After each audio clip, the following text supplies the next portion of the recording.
GPSTR 2022 English ಪೇಪರ್ನ ನೋಡೋಣ. ಮೊದಲನೇ ಪ್ರಶ್ನೆಯನ್ನು ನೋಡ್ತೀವಿ. Sunita is a regular to the class but Sushma is dash. Choose the appropriate prefix. ಇಲ್ಲಿ ನಾವು ಸರಿಯಾದ ಪ್ರಿಫಿಕ್ಸ್ನ ಆಯ್ಕೆಯನ್ನ ಮಾಡಬೇಕು. ಪ್ರಿಫಿಕ್ಸ್ ಅಂದರೆ ಗೊತ್ತಿರಬೇಕು. ಕನ್ನಡದಲ್ಲಿ ವಿರುದ್ಧ ಪದ. ಆಯ್ಕೆಗಳನ್ನು ನೋಡ್ತೀವಿ. ಡೇಸ್, ಇಲ್, ಏರ್, ಇನ್. ಹಾಗಾದರೆ ಪ್ರಶ್ನೆಯನ್ನು ಚೆನ್ನಾಗಿ ಅರ್ಥವನ್ನ ಮಾಡ್ಕೋಬೇಕು. ಮೊದಲನೇದಾಗಿ ಪ್ರಶ್ನೆನ ಇನ್ನೊಂದು ಬಾರಿ ನೋಡೋಣ. Sunita is regular.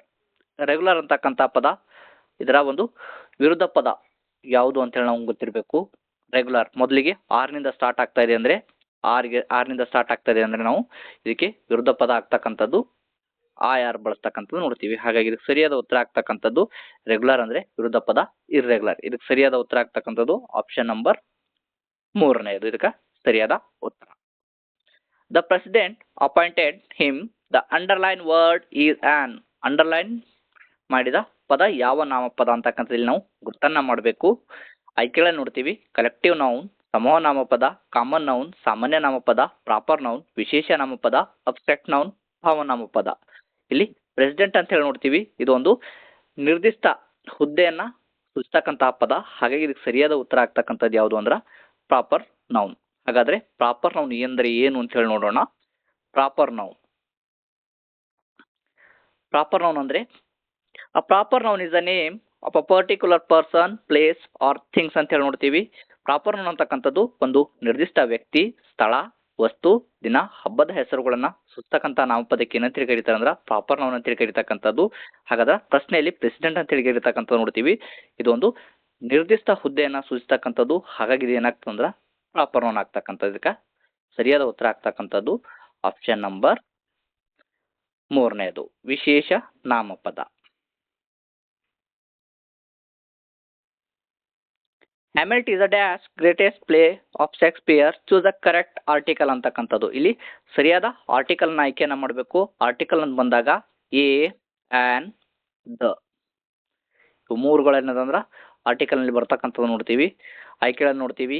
A, an, for, the ಅಥವಾ ದ ಅಂತಕ್ಕಂಥದ್ದು. ಇಲ್ಲಿ ಪ್ರಶ್ನೆಯನ್ನ ಚೆನ್ನಾಗಿ ಅರ್ಥವನ್ನ ಮಾಡ್ಕೋಬೇಕು. Hamlet is dash greatest play of Shakespeare ಅಂತ ಹೇಳಿ ನೋಡ್ತೀವಿ. ಅಂದ್ರೆ ಇಲ್ಲಿ ಗ್ರೇಟೆಸ್ಟ್ EST ಬಂದಿರತಕ್ಕಂಥದ್ದು ನೋಡ್ತೀವಿ. EST ಬಂದಾಗ ಇದು ಸೂಪರ್ಲೇಟಿವ್ ಡಿಗ್ರಿಯಲ್ಲಿ ಇರ್ತಕ್ಕಂಥದ್ದು ನೋಡ್ತೀವಿ. ಹಾಗಾದ್ರೆ ಸೂಪರ್ಲೇಟಿವ್ ಡಿಗ್ರಿಯಲ್ಲಿದ್ದಾಗ ನಾವು ಏನನ್ನ ಬಳಕೆಯನ್ನು ಮಾಡ್ಬೇಕಂದ್ರೆ ದನ ಬಳಕೆ ಮಾಡಬೇಕು. ಹಾಗಾಗಿ ಸರಿಯಾದ ಉತ್ತರ ಆಗ್ತಕ್ಕಂಥದ್ದು ದ ಅಂತಕ್ಕಂಥದ್ದು ಆಪ್ಷನ್ ನಂಬರ್ 4. ಹಾಗಾದ್ರೆ ಈ ಒಂದು ದ ಯಾವಾಗ ಬಳಕೆಯನ್ನ ಮಾಡ್ಬೇಕಂತ ಹೇಳಿ ನಮ್ಗೆ ಗೊತ್ತಿರಬೇಕು. ಬಹಳಷ್ಟು ಇಂಪಾರ್ಟೆಂಟ್ ಆಗಿರ್ತಕ್ಕಂಥದ್ದು ದನ ಯಾವಾಗ ಬಳಕೆಯನ್ನ ಮಾಡಬೇಕು. ಮೊದಲನೇದಾಗಿ ಒಮ್ಮೆ ಹೇಳಿದ ನಂತರ ಅದೇ ವಿಷಯವನ್ನ ಹೇಳುವಾಗ ಏನ್ ಮಾಡ್ಬೇಕು, ನಾವು ದನ ಬಳಕೆಯನ್ನ ಮಾಡ್ತೀವಿ. ಉದಾಹರಣೆಗೆ I saw a dog, the dog was black ಅಂತಕ್ಕಂಥದ್ದು ಇಲ್ಲಿ ದನ ಬಳಕೆಯನ್ನ ಮಾಡಿರ್ತಕ್ಕಂಥದ್ದು ನೋಡ್ತೀವಿ. ಅದೇ ರೀತಿಯಾಗಿ ಕೇಳುವವನಿಗೆ ಸ್ಪಷ್ಟವಾಗಿರುವಾಗ ಅಥವಾ ಇಬ್ಬರಿಗೂ ಆ ವಿಷಯ ಗೊತ್ತಿದೆ ಅಂದ್ರೆ ಅವಾಗ ನಾವು ದನ ಬಳಕೆಯನ್ನ ಮಾಡ್ತೀವಿ. ಉದಾಹರಣೆಗೆ ಕ್ಲೋಸ್ ದ ಡೋರ್ ಅಂತಕ್ಕಂಥದ್ದು ಇಲ್ಲಿ ತಗೊಂಡಿನ ದನ್ ಏನದಂದ್ರ ಇಬ್ಬರಿಗೂ ಗೊತ್ತಿರ್ತಕ್ಕಂಥ ವಿಷಯ ಡೋರ್ ಅಂತಕ್ಕಂಥದ್ದು. ಹಾಗಾಗಿ ಇಲ್ಲಿ ಕ್ಲೋಸ್ ದ ಡೋರ್ ಅಂತೇಳಿ ದನ ಬಳಕೆಯನ್ನ ಮಾಡಿರ್ತಕ್ಕಂಥದ್ದು ನೋಡ್ತೀವಿ.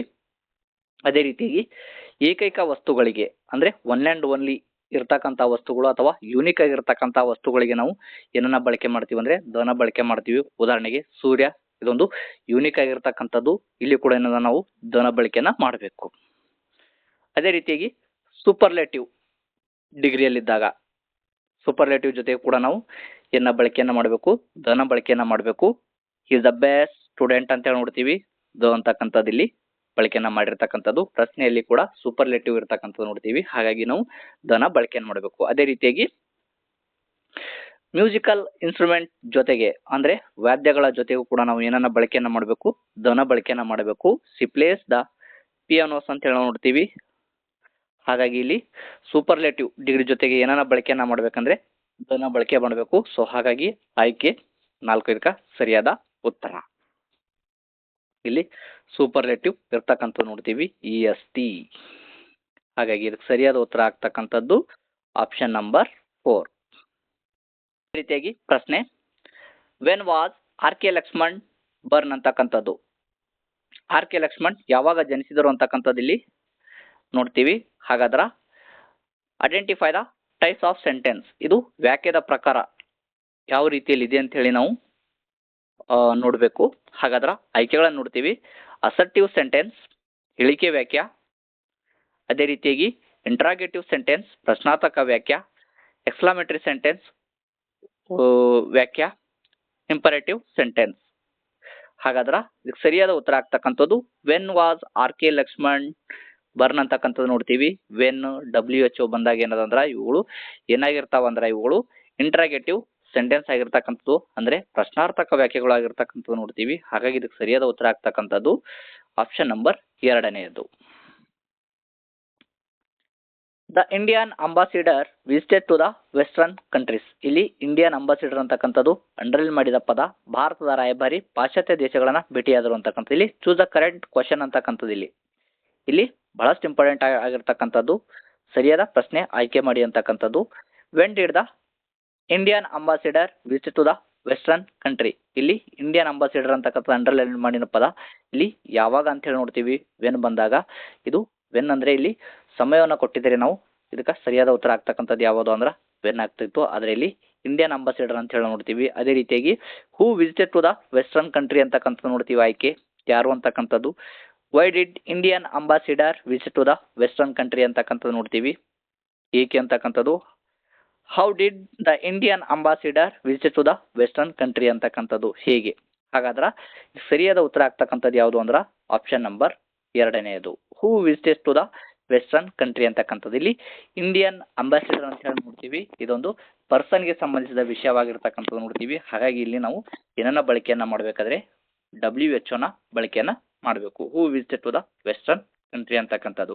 ಸಮಯ ಬಂದಾಗ ವೆನ್ ಅಂತ ಹೇಳಿ, ಅದೇ ರೀತಿಯಾಗಿ ಪ್ಲೇಸ್ ಇದ್ದಾಗ ಬಹಳಷ್ಟು ಇಂಪಾರ್ಟೆಂಟ್ ಆಗಿರ್ತಕ್ಕಂಥದ್ದು ವೇರ್ ಅಂತಕ್ಕಂಥದ್ದು. ಹಾಗೆ ನಮ್ಗೆ ಗೊತ್ತಿರಬೇಕು. ಇಲ್ಲಿ ಪರ್ಸನ್ ಅಂತ ಹೇಳಿ ಬಂದಾಗ ಇಂಡಿಯನ್ ಅಂಬಾಸಿಡರ್ ಅಂತ ಹೇಳಿ ಬಂದಾಗ ಆಪ್ಷನ್ ನಂಬರ್ ಯಾವ್ದು ಸರಿ ಆಗುತ್ತದೆ ಅಂದ್ರೆ ಇದಕ್ಕೆ ಆಪ್ಷನ್ ನಂಬರ್ 2ನೇದು. Who visited to the western countries ಅಂತಕ್ಕಂಥದ್ದು ಸರಿಯಾದ ಉತ್ತರ. ಅದೇ ರೀತಿಯಾಗಿ ಇನ್ನಷ್ಟು ಹೆಚ್ಚಿನ ವಿಷಯ ನೋಡೋಣ. The underline word refer to the person, so the question must start with who ಅಂತಕ್ಕಂಥದ್ದು. ಅಂಡರ್ಲೈನ್ ಭಾಗ ವ್ಯಕ್ತಿಯನ್ನ ಸೂಚಿಸೋದ್ರಿಂದ ಇಲ್ಲಿ WHO ಪ್ರಶ್ನೆಯನ್ನ ಸರಿಯಾದದು ಅಂತಕ್ಕಂಥದ್ದು. ಹಾಗಾದ್ರೆ WHO ಪ್ರಶ್ನೆ ಇರ್ತಕ್ಕಂಥದ್ದು ಎಲ್ಲಿ ಅಂದ್ರೆ ಆಪ್ಷನ್ ನಂಬರ್ 2ರಲ್ಲಿ. ಹಾಗಾಗಿ ಸರಿಯಾದ ಉತ್ತರ ಆಗ್ತಕ್ಕಂಥದ್ದು ಆಪ್ಷನ್ ನಂಬರ್ 2ನೇದು. Choose the word one out. Choose the word one out ಅಂತಕ್ಕಂಥದ್ದು ಆಯ್ಕೆಗಳನ್ನು ನೋಡ್ತೀವಿ. ಕೋಚ್ ತರಬೇತಿದಾರ, ಟೀಚರ್ ಶಿಕ್ಷಕ, ಲರ್ನರ್ ಕಲಿಯುವ, ಟ್ರೇನರ್ ತರಬೇತಿದಾರ ಅಂತೇಳಿ ನೋಡ್ತೀವಿ. ಹಾಗಾದ್ರೆ ಇಲ್ಲಿ ಬಹಳಷ್ಟು ಇಂಪಾರ್ಟೆಂಟ್ ಆಗಿರ್ತಕ್ಕಂಥದ್ದು ಕೋಚ್ ಅಂತಕ್ಕಂಥದ್ದು, ಟೀಚರ್ ಅಂತಕ್ಕಂಥದ್ದು, ಟ್ರೇನರ್ ಅಂತಕ್ಕಂಥದ್ದು ಇವರೆಲ್ಲರೂ ಏನಂದ್ರೆ ಶಿಕ್ಷಕರ ವೃತ್ತಿಗೆ ಸೇರ್ತಕ್ಕಂಥದ್ದು ಆಗ್ತಕ್ಕಂಥದ್ದು ನೋಡ್ತೀವಿ. ಆದರೆ ಲರ್ನರ್ ಅಂತಕ್ಕಂಥವ್ರು ಕಲಿಯೋರು. ಹಾಗಾಗಿ ಇದಕ್ಕೆ ವರ್ಡ್ ಆನ್ ಔಟ್ ಅಂದಾಗ ಇಲ್ಲಿ ಸರಿಯಾದ ಉತ್ತರ ಆಗ್ತಕ್ಕಂಥದ್ದು ಕಲಿಯುವ ಅಂತಕ್ಕಂಥದಕ್ಕೆ ಸರಿಯಾದ ಉತ್ತರ. ಇಲ್ಲಿ ಇವುಗಳು 3 ಏನದ ಅಂದ್ರ ಒಂದೇ ಗುಂಪಿಗೆ ಸೇರ್ತಕ್ಕಂಥದ್ದು ನೋಡ್ತೀವಿ. ಯಾವುದು ಕೋಚ್, ಟೀಚರ್, ಟ್ರೇನರ್. ಆದರೆ ಕಲಿಯುವ ಇಲ್ಲಿ ಬೇರೆ ಗುಂಪಿಗೆ ಸೇರ್ತಕ್ಕಂಥದ್ದು. ಹಾಗಾಗಿ ಇದಕ್ಕೆ ಸರಿಯಾದ ಉತ್ತರ ಆಗ್ತಕ್ಕಂಥದ್ದು ಲರ್ನರ್. ಪ್ರಶ್ನೆ. You and I are studying in the same class dash or classmate. ನೀನು ನಾನು ಒಂದೇ ತರಗತಿಯಲ್ಲಿ ಓದುತ್ತಿದ್ದೇವೆ, ಸಹಪಾಠಿಗಳು. ಇಲ್ಲಿ ನಾವು ಏನನ್ನ ಬಳಕೆಯನ್ನ ಮಾಡ್ಬೇಕಂತೇಳಿ ಪ್ರಶ್ನೆ. ಆಯ್ಕೆಗಳನ್ನು ನೋಡ್ತೀವಿ. They, you, I, we. ಇಲ್ಲಿ ಯು ಆ್ಯಂಡ್ ಐ ನೀನು ನಾನು ಬಂದಾಗ ಇಲ್ಲಿ ನಾವು ಅಂತ ಹೇಳಿ ಬಳಸ್ತಕ್ಕಂಥದ್ದು ನೋಡ್ತೀವಿ.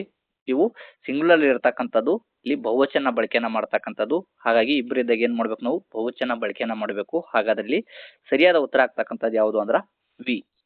ಇದಕ್ಕ ಸರಿಯಾದ ಉತ್ತರ ವಿ. ಹಾಗಾದ್ರೆ you and I are studying in the same class, we are classmates. ಇದಕ್ಕ ಸರಿಯಾದ ಉತ್ತರ. Rearrange the word to form a meaningful sentence. ವಾಕ್ಯವು ಸರಿಯಾದ ಅರ್ಥ ಬರಲು ಕ್ರಮಬದ್ಧವಾಗಿ ಜೋಡಿಸಬೇಕು ಅಂತಕ್ಕಂಥದ್ದು. ಆಯ್ಕೆಗಳನ್ನು ನೋಡ್ತೀವಿ. Mahatma Gandhiji weapon as his non violence adopted ಅಂತಕ್ಕಂಥದ್ದು ನೋಡ್ತೀವಿ. ಹಾಗಾದ್ರೆ ಸರಿಯಾದ ಉತ್ತರ ಆಗ್ತಕ್ಕಂಥದ್ದು ಯಾವುದು ಅಂತ ಹೇಳಿ ನೋಡೋಣ. ಡ್ಯೂರಿಂಗ್ ಫ್ರೀಡಮ್ ಸ್ಟ್ರಗಲ್ ಅಂತಕ್ಕಂಥದ್ದು. ಹಾಗಾದ್ರೆ ಸರಿಯಾದ ಉತ್ತರ ಆಗ್ತಕ್ಕಂಥದ್ದು Mahatma Gandhiji adopted non violence as his weapon during freedom struggle ಅಂತಕ್ಕಂಥದಕ್ಕೆ ಸರಿಯಾದ ಉತ್ತರ. ಪ್ರಶ್ನೆ, she is beautiful dash poor ಅಂತಕ್ಕಂಥದ್ದು. ಅವಳು ಸುಂದರವಾಗಿದ್ದಾಳೆ ಡ್ಯಾಶ್ ಬಡವಳು ಅಂತಕ್ಕಂಥದ್ದು. ಅದರ ಆಯ್ಕೆಗಳನ್ನು ನೋಡ್ತೀವಿ.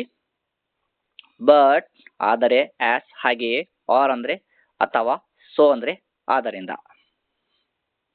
ಹಾಗಾದ್ರೆ ಇದಕ್ಕೆ ಸರಿಯಾದ ಉತ್ತರ ಆಗ್ತಕ್ಕಂಥದ್ದು she is beautiful dash pure ಅಂತ. ಇದಕ್ಕೆ ಸರಿಯಾದ ಉತ್ತರ ಆಗ್ತಕ್ಕಂಥದ್ದು ಬಟ್ ಎಂದ ಇದಕ್ಕೆ ಸರಿಯಾದ ಉತ್ತರ ಆಗ್ತಕ್ಕಂಥದ್ದು. ಹಾಗಾದ್ರೆ ಬಟ್ ಅನ್ನ ಯಾವಾಗ ಬಳಸ್ಬೇಕಂತ ಹೇಳಿ ಗೊತ್ತಿರಬೇಕು, ಬಹಳಷ್ಟು ಇಂಪಾರ್ಟೆಂಟ್ ಆಗಿರ್ತಕ್ಕಂಥದ್ದು.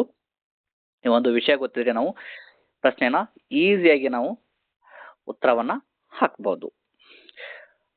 ಮೊದಲನೇದಾಗಿ ಎರಡು ವಿರೋಧವಾದ ಆಲೋಚನೆಗಳನ್ನ ಜೋಡಿಸಲು ಈ ಒಂದು ಬಟ್ ಅನ್ನ ಬಳಕೆಯನ್ನ ಮಾಡ್ತಕ್ಕಂಥದ್ದು. I am tried but I will work ಅಂತಕ್ಕಂಥದ್ದು ನೋಡ್ತೀವಿ ಇದಕ್ಕೆ ಉದಾಹರಣೆ.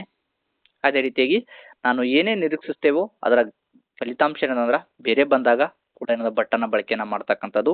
ಹಿ studies well but he failed ಅಂತಕ್ಕಂಥದ್ದು. ಅದೇ ರೀತಿಯಾಗಿ ಧನಾತ್ಮಕ, ಋಣಾತ್ಮಕ ಮತ್ತು ಋಣಾತ್ಮಕ ಧನಾತ್ಮಕವಾಗಿದ್ದಾಗ ಕೂಡ ನಾವು ಬಟ್ ಅನ್ನ ಬಳಕೆ ಮಾಡ್ತಕ್ಕಂಥದ್ದು. C is rich but C is not happy ಅಂತಕ್ಕಂಥದ್ದು. ಇಲ್ಲಿ ವಿಷಯ ಏನದ ಅಂದ್ರ ಧನಾತ್ಮಕ ಮತ್ತು ಋಣಾತ್ಮಕವಾಗಿರ್ತಕ್ಕಂಥದ್ದು ನೋಡ್ತೀವಿ. ಹಾಗಾಗಿ ಇಲ್ಲಿ ನಾವು ಬಟ್ ಅನ್ನ ಬಳಕೆಯನ್ನ ಮಾಡ್ತಕ್ಕಂಥದಕ್ಕೆ ಸರಿಯಾದ ಉತ್ತರ. ಸಿ ಇಸ್ ಬ್ಯೂಟಿಫುಲ್ ಬಟ್ ಅವಳು ಏನದ ಅಂದ್ರ ಬಡವಲಾಗಿದ್ದಾಳೆ ಅಂತಕ್ಕಂಥದ್ದು. C is beautiful but poor, ಅವಳು ಸುಂದರವಾಗಿದ್ದಾರೆ ಆದರೆ ಬಡವಳು ಅಂತ ಹೇಳ್ಬೇಕಾದ್ರೆ ನಾವು ಇಲ್ಲಿ ಬಟ್ ಅನ್ನ ಬಳಕೆಯನ್ನ ಮಾಡ್ತಕ್ಕಂಥದ್ದು. ಹಾಗಾದ್ರ ಯಾವ್ಯಾವ ವಿಷಯಕ್ಕೆ ನಾವು ಬಟ್ ಅನ್ನ ಬಳಕೆ ಮಾಡ್ಬೇಕಂದ್ರೆ ಎರಡು ವಿರುದ್ಧವಾದ ಆಲೋಚನೆಗಳನ್ನು ಜೋಡಿಸಲು ಬಟ್ ಅನ್ನ ಬಳಕೆ ಮಾಡ್ತಕ್ಕಂಥದ್ದು.